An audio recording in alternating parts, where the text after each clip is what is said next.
Welcome back to the Connect to Pleasure podcast, my loves. I'm Kayla, your host. I go by she, her, hers pronouns.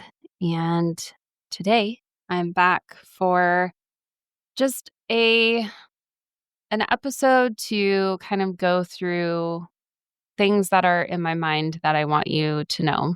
We are in a new moon today in Libra. And we're at the very end of Libra. Tomorrow the sun moves into Scorpio. So we officially enter into Scorpio season. And I thought I usually do a newsletter on the new and full moon, but I thought, what if I also did a podcast episode to go with that newsletter? So that's what today is. And I am going to be just allowing myself to go through what I want to talk about today. I'm not going to be too concerned of whether I'm doing anything perfectly. I'm just going to let myself talk. I'm not going to be editing this conversation at all. So just know this is like raw, real me in going through my consciousness, which is what I am going to be talking about today. So I wanted to address a little bit more of my love for talking about collective consciousness right now. And this is kind of how I figured out that I wanted to be more than just a therapist, be more than just a coach, that I wanted to be a sacred disruptor, to be a sovereign guide, to embody wisdom and to impart wisdom and really lead from my place of sovereignty and my heart and my soul's calling to be a priestess when I have yet to kind of start my priestess training. And I wanted to let you know like what it looks like to think about the collective consciousness and the things that I have kind of interwoven and intertwined together. So, I first started this kind of obsession with AI like a couple months ago or over the summer. I got really interested in AI and I started listening to some of the interviews that the tech bros who have been, working on AI and developing AI, kind of what their take on what AI is going to bring to us in the kind of doomsday narrative that is out there. And I just thought it was really interesting. I mean, it's definitely scary, but I just thought it was interesting how like just a human being could continue to want to make something that is going to destroy yourself. I just couldn't wrap my mind around why are they continuing to develop these things and why are they continuing to say, we're going to get to this place where intelligence is more intelligent than humans and therefore they are going to try to conquer humans and we no longer are going to be needed. And that might mean that they just kill us off. And so, the rational part of my brain was like, well, then why would you keep doing it? And it's just really interesting the way that they talk about it and the way that there's just this inevitability to it and they can't stop it, but they also can't stop developing it either. It's very weird. And so I kind of took that and was like, okay, well, maybe there are some other takes on this. And so then I heard another interview from a woman who I can get her name in her book and put it down below if anybody's interested. I don't remember it off the top of my head. But she talked about how she, I think, went to MIT or she went to school. I'm pretty sure it was MIT, but she went to school with a lot of these tech bros. And so she knows a lot of them personally and has worked in this world, and then wrote a book about how the way that they are talking about AI and its inevitability is actually not true. And she debunked a lot of what they typically say in their interviews.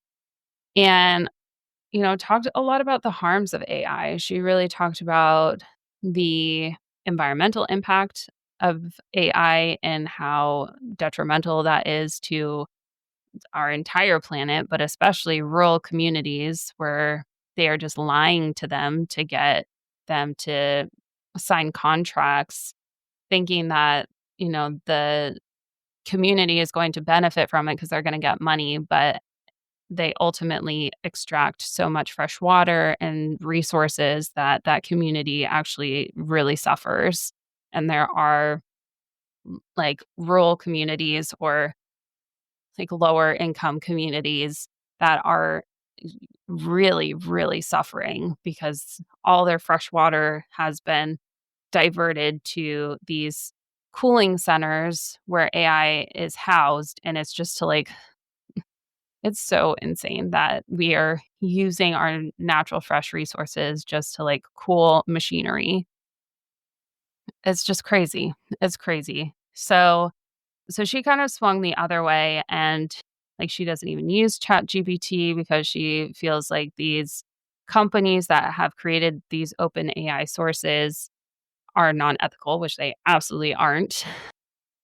And she's just she's not like anti AI because she said the inevitability of, I think it's like general intelligence that is beginning to brew to the point where, AI would get smarter than us. Like, that is not actually something that has to happen, and like, the bigger, better, stronger mentality of, like, in order to get to that point, we need more resources, more computer power, like, more, is not actually realistic or is not actually inevitable either, that there were other people that were working on how they could actually reach that level of intelligence go in the opposite direction and like making it the smallest amount that they possibly could or smallest like imprint that they possibly could, and that is still a viable option if resources were actually put towards it. So there are multiple narratives within that, but I just thought that it's really interesting how, again, like there are different ways of looking at something, and my therapist brain and kind of like anthropological, sociological brain looks at like how it is so interesting to have different versions of the truth out there and like why some people believe some things and why other people believe other things. And I'll move away from AI in a second, but I truly believe that whatever happens with AI, that the tech bros that invented AI see AI as like a mirror for what they personally have done to our world. I think because they are so hell bent on just greed and money and not really caring what happens to humanity if they continue to make these or continue to create this intelligence, that they can't fathom a world where AI doesn't react in the same way that they do. That they only see that AI would destroy and would conquer when it rises to a certain level of intelligence because that's the only thing that they have done. That they can't fathom a world where AI becomes intertwined into the beauty and the joy of life And I don't exactly know what that looks like, but I do think that like the shared vision that both sides of the aisle had is that AI probably will take over a lot of different jobs. And the tech bros feel like people are going to be so unhappy because their purpose in life is taken away and they're not going to know what to do. And I agree that I think a lot of people are going to feel that way because that's what we have been sold. Because we have been sold from the tech bros, from these corporations, that our value is only based off of what we are able to produce and what we are able to do in terms of our work ethic for these people. And some people are definitely still going to be in that space and probably feel a huge lack of purpose in their life if those jobs are taken away. But the spiritual realm says that we were never supposed to do those jobs in the first place. Like, that is not what our purpose is as humans on this earth. And so AI could actually be a way to like take those jobs away so that we can actually get back to our real purpose, our real soul's purpose to create, to just be. I kind of akin it to like being domestic animals, like a cat or a dog, that all of our basic needs are taken care of, that we don't have to like in hunter gatherer times where we had to actually build our shelters, go all of our energy was just to like get shelter and get food and survive. It's like all of that will be taken care of. So we don't have to really work hard on that. And then we get to just be, we get to just live, we get to just do the fun parts of life all the time. And if we feel called to create things, then we get to create. Then we get to create whatever we want to create. And we spend our time doing that instead of working for money that doesn't go very far in a rigged system that is trying to control us. Like, none of this is meant for what the human body, mind, soul was supposed to do. So that's AI. What is collective consciousness, though? I think my love of spirituality, my love of psychology, my love of, I guess, there's like evolution and anthropology that gets wrapped up into this too. And I'm not an expert in either of those fields, but I think all of this gets intertwined. And I get really interested in the like astronomical aspects of this too, or astrological, I should say. But there's some astronomy that's coming into this that works like alongside of astrology. And there are thought leaders in this arena that are talking about three-eye atlas that is coming closer and closer to Earth. They originally thought it was a meteor. A lot of people don't think it's a meteor because it's not acting like a meteor. They think that it's like super high intelligence, could be extraterrestrial intelligence, but it's like raising the vibration and the frequency of our hearts. That's really what a lot of people are talking about, is that it is opening our heart frequency and reminding us what it looks like to lead from love and to lead from connection. And so then I start to think about too, the evolution of our species in our collective consciousness. We typically talk about evolution and like what we look like or what we are doing, but we don't typically talk about like why we developed those ways of being and like how we got the idea to do that.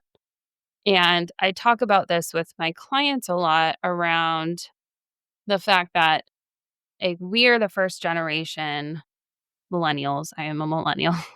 We are the first generation to really look at healing as a necessary thing, as something that is absolutely important.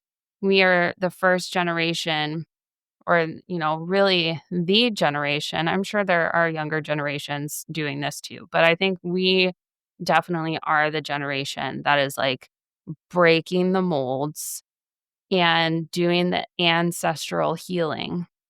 We are healing the timeline before us and in front of us through like being the first ones to look at some of the trauma and patterns that aren't working and doing our own healing work in order to heal all sides. I don't really like a timeline that's like in front and behind because it's more of like a loop. But essentially, like we are the ones that are we're we're doing the healing. And I know you know that. We look at our parents and it's just crazy like how much different even though we grew up with parents that parented differently than their parents, but still parented in a way that a lot of us are like, that was not helpful. But yet we are coming out and we're saying mental health is important.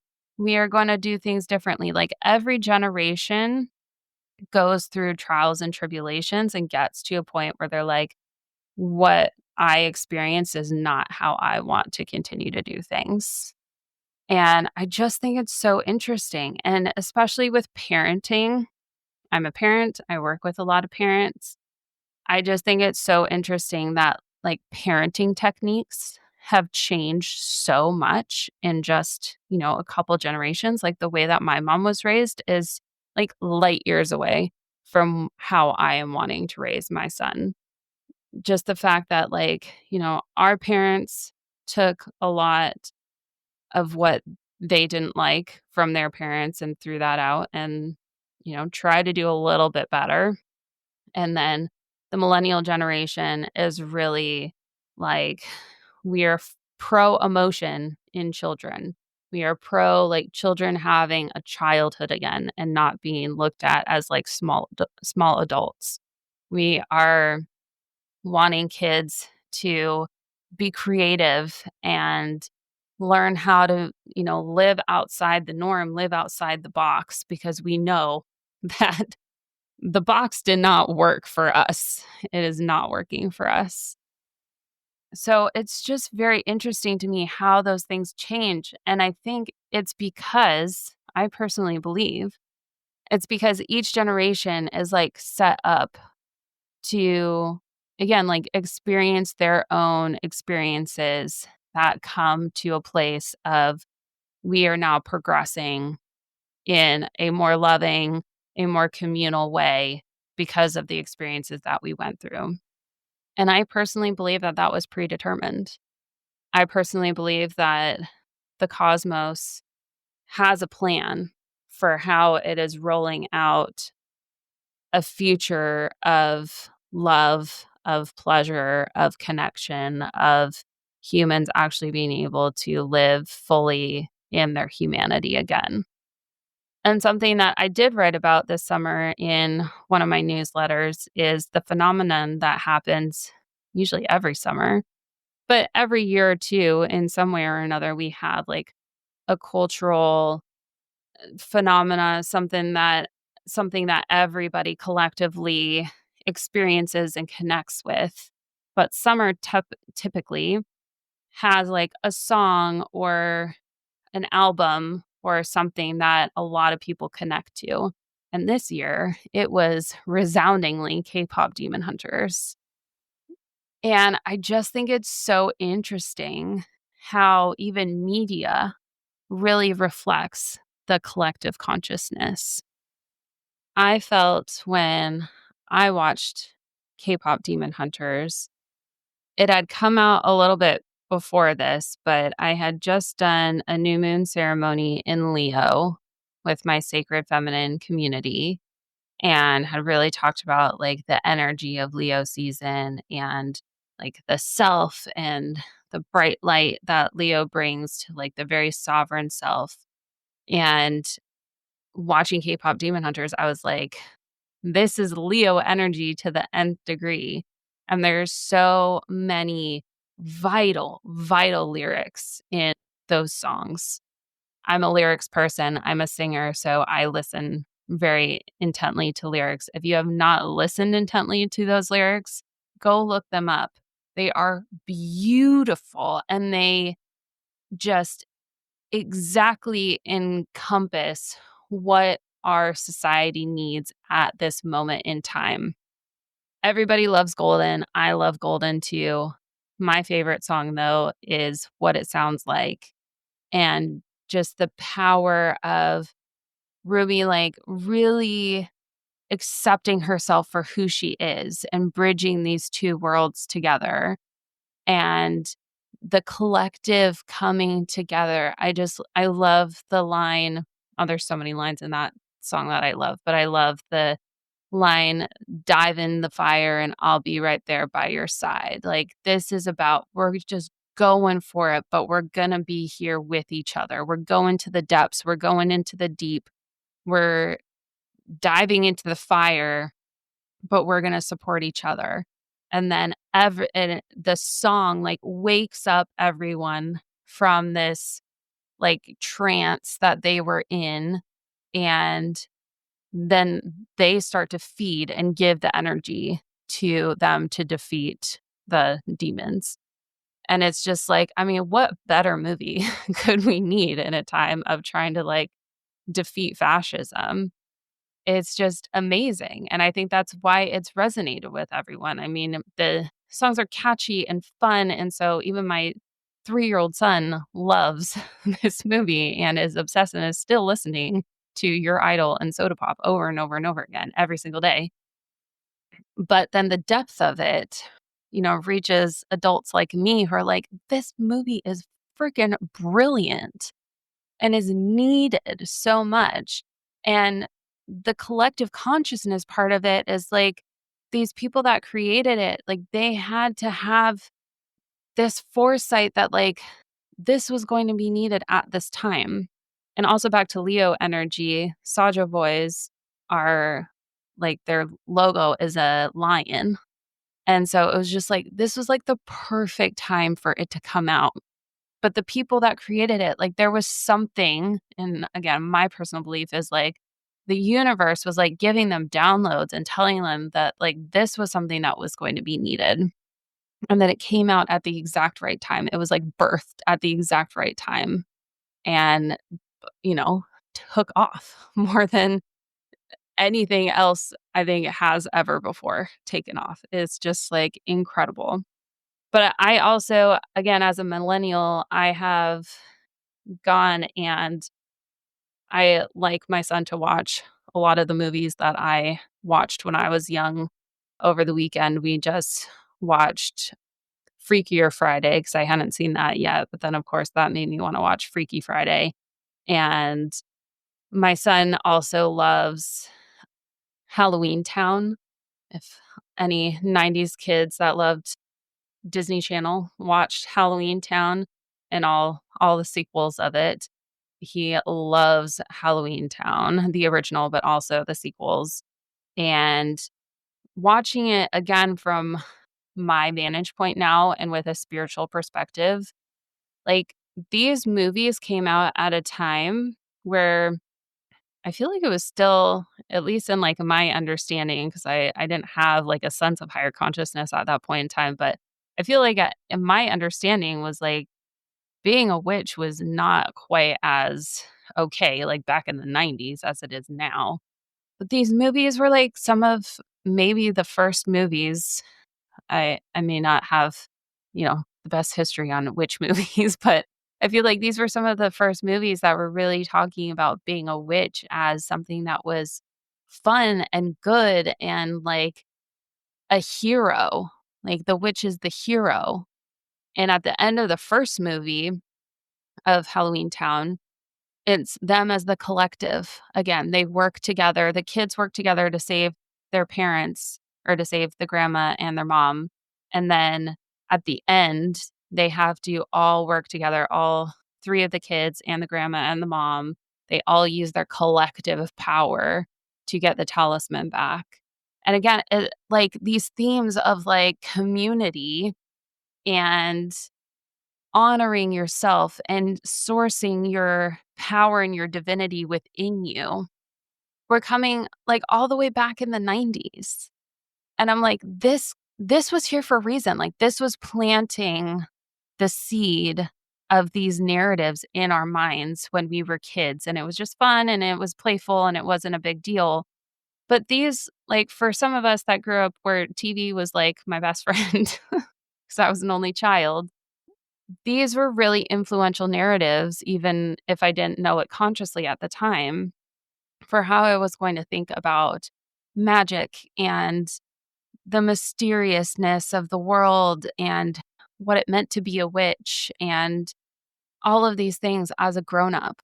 Like, if was not allowed to watch these movies, if I was like, if I grew up in a, very evangelical Christian house where all of these things were looked at as like Satan or something like that, maybe I would have a lot different understanding of what a witch means today. But I really do think that there was, again, like a collective consciousness at that time that these stories needed to be told for a reason. And again, they may not have known what that reason was or why it was important, but they were getting downloads at that time that like our generation needed these movies, needed this story because it was going to plant seeds for later down the road. So I think media is a really cool thing to track.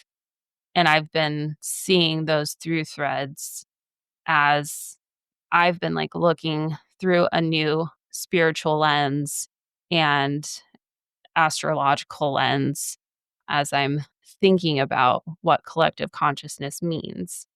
And so I talk about all of this because I really feel like we are in a time where collective consciousness is on the move again. Like, it is rising in its frequency, and the downloads of what we are needing are starting to become more around kind of like if you go back and listen to what I talked to Camille A. Saunders about in the episode that we did, that everything is really getting back to community. We need community in the ways that we have never done community in like modern day times. That this has really evolved for me this year because I have definitely lived and grown up in a family that is like, your achievements are your achievements. It's important for you to like go to school, go to college, get a job, like make your money, build your own family, and that's your life. And this year, especially with having my mom live with us in our own house, we like collectively bought our house together, which was something that I've actually held a lot of guilt and shame around, that like my husband and I didn't buy our house just by ourselves, that we had my mom like essentially buy it for us and then we now pay the mortgage on it. And I know a lot of people have that, but there was a lot of shame and guilt around the fact that like we didn't do it ourselves. And I think I still have a little bit of that I'm like trying to release. But I just feel like no longer are we going to be in a place where just like creating our own little family units is what is it's already not sustainable. It's killing all of us. Like, I again, it goes back to, as a therapist, there are so many things that I talk about with clients that I'm just like, this isn't a diagnosable thing. This isn't something that is like your fault. It's a systemic issue. It's a problem that we are dealing with in society because we deprived ourselves from community and now have to like pay for it. Now we say, entrepreneurs, and trust me, I'm one of them too. So I'm not completely guilt free in this. Entrepreneurs are supposed to go out and like find a problem and then, monetize it. And a lot of those problems that a lot of people have are community problems, are loneliness problems. And then we're like monetizing it and having people pay to like be a part of a community. And it's like we used to have this for free. We used to be able to live in relationship to so many people that There was never a lack of people to take care of your kids when you needed a break. There was never a lack of like somebody to lean on when you were having a hard time. There wasn't any of this like, oh, I don't want to be a burden on you. I don't want to like ask for a handout. It's like everybody was just like collectively pulling resources together for the whole because that's how they survived. It wasn't like, oh, this is your money. This is your money. This is your house. This is your house. It's like whoever needed resources was given the resources that they needed because they pulled all the resources together for everyone, not just for you, me, this whole like zero sum game that we have been sold around. If I have something, then it takes something away from you is just ridiculous. Like, that's not how humans were. Like, that's just not how we survived in, you know, times where we needed to survive in the wilderness. Like we all pulled our resources together to take care of the whole. And I think we're coming back to that. I think we're needing to come back into working with the land in a way that, again, is reciprocal, that we're working with it in the seasons, that we're not extracting it more than it needs to be extracted, that we learn how to get back to basics, that we start to build not just our own, mansions and wall ourselves off from the world, but we start to build communes again. We start to build communities that live on the land together and give to each other and pull our resources together. I just saw something, I think I reposted it on Instagram. I was like, talking about buying land, but then buying land together, like with your cousin, with your sister and brother, like pulling your resources together as a family to buy land and build on it. And I was like, why didn't I think of that? Why didn't I think of that? Why didn't I think about the fact that, like, if we want to live in community together, let's talk to each other about like, what are your resources? What are my resources? How do we go in on this together? Obviously, I know like getting in financial situations with family is a whole thing. And, that's not going to be right for everybody. But I think this idea that like kids are going to grow up and 18, they leave and that's it. And they just have to like be an adult and figure it out. I remember like the movie, like Failure to Launch, this whole like idea where like kids are not launching soon enough or they're just like freeloading off of their parents. There's one thing about, like, being depressed and being in a basement and just, like, playing video games all day, and another thing of, like, leaning on each other to thrive instead of just, like, going out on your own and trying to just survive. Like, what if we all, like, lived near each other and helped each other and relied on each other so we could all thrive again? I really think that the collective consciousness is coming in and saying, "We need community. We're gonna stop doing this bullshit of work ourselves until almost death, and and then what?" Like, the idea of retirement to me is just like, what I it's so hard because so many people are still, like, save for retirement and all of those things, and I don't think we've quite caught up enough in the collective consciousness to be like, "Fuck retirement. Let's, like, figure out how to just survive right now." But, I mean, who the fuck knows where we're gonna be in, hopefully for myself, like, another, like, 50 or so years. Like, who knows? Who knows where we're gonna be? And I just feel like this feeling of, like, there's so much lack and so much scarcity, and we have to, like, kill ourselves now so we can have, like, a little bit of abundance in, like, 40 plus years before we die is just insanity. I mean, there's so many things that I could point to in society that needs to just, like, be abolished, but I think the main things that we're coming to are community, leading from our hearts, really opening ourselves up to love and to caring for one another again and not fearing each other so much, not, again, getting into this zero sum mentality where it's like, I have to hoard everything for myself, but really being in a space of like reciprocity and love for each other and like opening our hearts so much to the collective and to other people, and as well to ourselves. Like, really healing these wounds of feeling like we are not enough, I think is where we are going to. And, I hope that we come to a place where everybody is feeling like, we all deserve healthcare. We all deserve free healthcare. Healthcare is a right. We should get free healthcare. We should also have childcare that is affordable and available. I would love free health or free childcare as well. But I mean, even just like as affordable as the other countries, the other developed countries in this world have it, where you only pay, like $200 to $300 a month or something. Like, for people that don't have children, like, you do not know, you do not know how much childcare is. It's insanity. Like, my child is going to preschool right now where we get like 2 hours and 45 minutes free from him 3 days a week. And again, I realize it's a choice. I realize that, like, we chose to do this and he is thriving and he loves it. And so I have no regrets about the cost of it. But we are paying like college tuition for him to go to 2 hours and 45 minutes of preschool 3 days a week.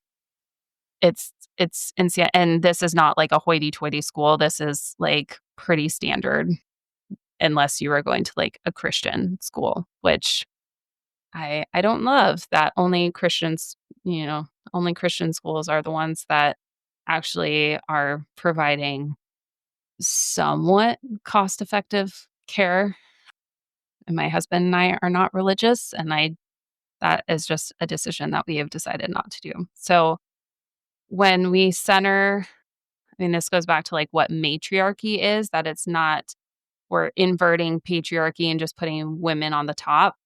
It's more about collective community and putting mothers and families in the center and saying, like, this is our core value in society. And so we are going to build everything around that. We are going to make sure that mothers and families are taken care of at like the nth degree. And we build out from that value system.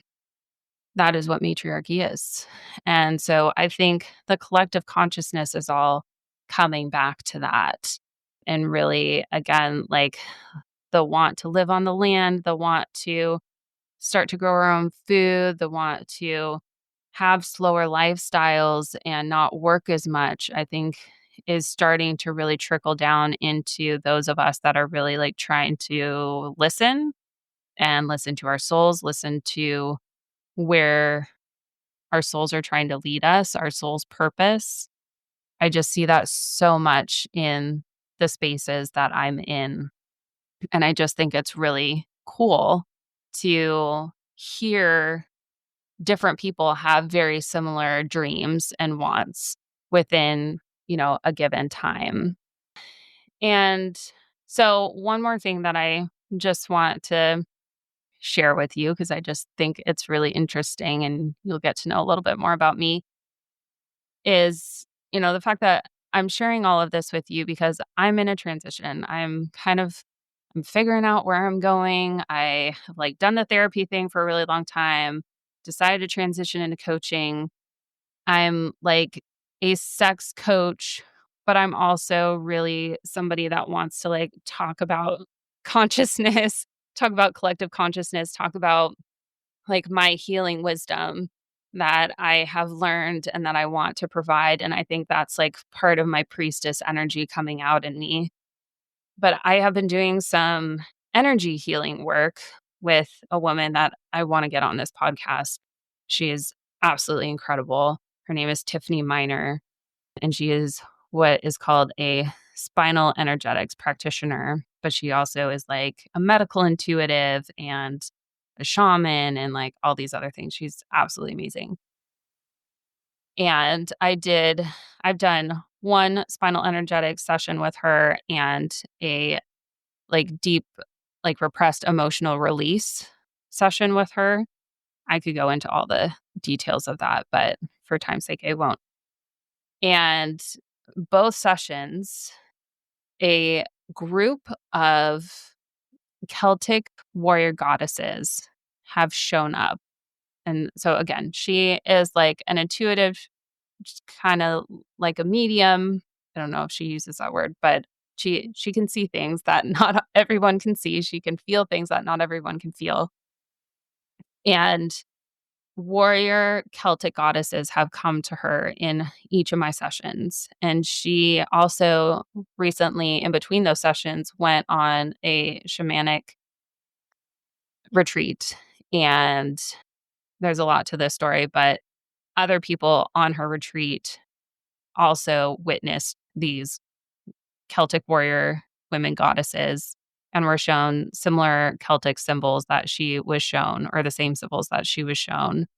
And the head shaman that led the retreat had just gone on a pilgrimage to Ireland to do some like reciprocity work with some druids and like native people to like share their work, and they learned from them and all the things. And so it's just really interesting that like I am starting to connect to some lineage that is not even just my lineage, that is her lineage and other people's lineages. We're still trying to figure it out. I don't know a lot about it. I don't know what it means necessarily, but it's really interesting that it's coming up. And I just feel like it's something that's leading me somewhere. I have no idea where. I have no idea what it's leading me to other than like to just get to know these goddesses better.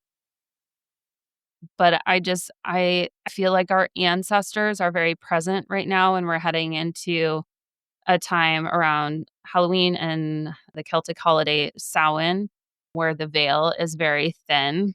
And also we have like Dia de Dia de los Muertos in the Mexican tradition, where you honor your ancestors as well.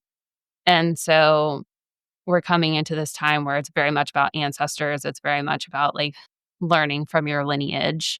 And I just think it's very interesting that this is something that is coming up for me. And also this morning I had a voice lesson. And because of this, I wanted to look into maybe singing some like Irish folk music. And I had told my voice teacher that some Celtic warrior goddesses were coming up in my energy work, and that I feel like I am in that lineage. And she's like, "Oh yeah, that makes total sense."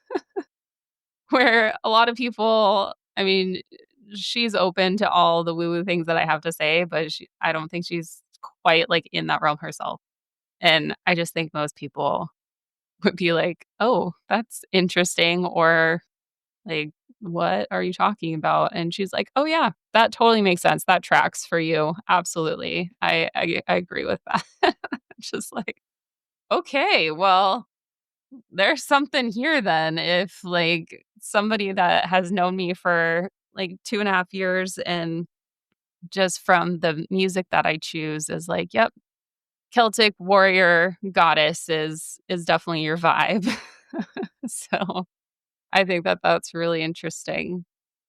So, again, this was kind of just a stream of consciousness on consciousness and what is happening in my world. And I bring all of this up because I feel like just focusing on sex coaching and kind of that realm of what I do is not the full picture of who I am and where my brain is going. And I know I'm very much like in process right now, but I want you to know that if you work with me, that this is something that I'm thinking about, and I'm connecting all these through threads. And I've been also being told that like I shouldn't keep this stuff to myself because I do have the ability to kind of weave things together to like pull in information and synthesize it for myself. And I didn't realize that that was like a gift that I should be sharing with other people until just recently. So I wanted to share some of my thought patterns and where I'm going and why I'm like bringing conversations of consciousness into my conversations with my guests on this podcast, because it's really interesting to me of where we are in this collective moment, what the downloads are, what our history has been of just humans in general, and like where our collective consciousness has been over the timeline of like even my lifetime, or like, a lot of it.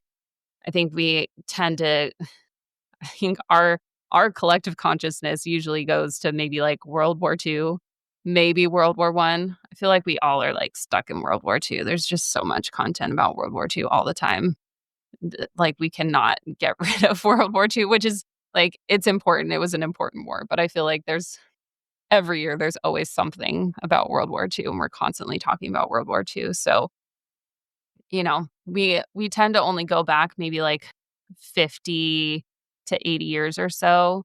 But to think about like, yeah, what has our collective consciousness been for, as much as we know what collective consciousness was and where it is right now, I think it's just so interesting to me. It's so interesting to me, and I just love to have these conversations. So I want you to know that that's something that I'm thinking about and pulling into my work too, is like how do we start to feel the vibration of these things and look at what does it mean to live with integrity of yourself and being in your sovereign self, and how do you start to look at, what are my dreams and how are those fitting in the collective consciousness, or like how am I being influenced by the collective consciousness? I think all of that is just super fascinating. So I wanted you to know that. Before I go, I just wanted to let you know that I do still have one-on-one coaching spots available. I did not fill all my coaching spots during my launch. So I am just keeping open enrollment now. I'm I know it was, like, supposed to close at the end of launch, but I'm gonna be on my podcast. I'm gonna keep doing guest session or guest episodes and popping on here when I feel like I have stuff to say by myself. And so if any of this continues to resonate with you, you can always join my newsletter as well. You still get that free Sacred Feminine, or not Sacred Feminine, Sacred Body workbook. I still think that that's like a great value for free, regardless of where you are in your healing journey. I think everybody could use that. So you get that free when you sign up to my newsletter. And then if any of this continues to resonate with you, I still have spots available for one-on-one coaching. So you can feel free to reach out to me if you want to schedule a free 45-minute consultation for us to talk a bit before you jump into something like that. That's available too. I think I need to reopen my calendar for that again. But if you want to do that, please feel free. You can reach out to me via email, Kayla@connectedpleasurecoaching.com, and just say, hey, I would really like to schedule a 45-minute consultation with you if you go in there and you can't schedule. But I will try to make sure to open that this week so that I have more availability on my schedule. And yeah, I have some fun things coming up. I have a conversation with Shauna Stewart again this week that will be my guest on Friday. And she and I will be talking about our women's retreat called Shed that is coming up in November. And we have one spot left. So we are going to be talking about that. And if you want to get in and get that one spot, then we are super welcome for you to come. That's going to be on Vashon Island the weekend of the 14th, 15th, and 16th of November. So in about a month. So we're really excited about that. So you'll get to hear more about that on Friday when that comes out. And yeah, I will have more fun conversations with guests coming after that as well. So happy new moon in Libra, everyone. I hope this was helpful and entertaining for you. And I will talk to you on Friday with Shauna. Okay? Take care.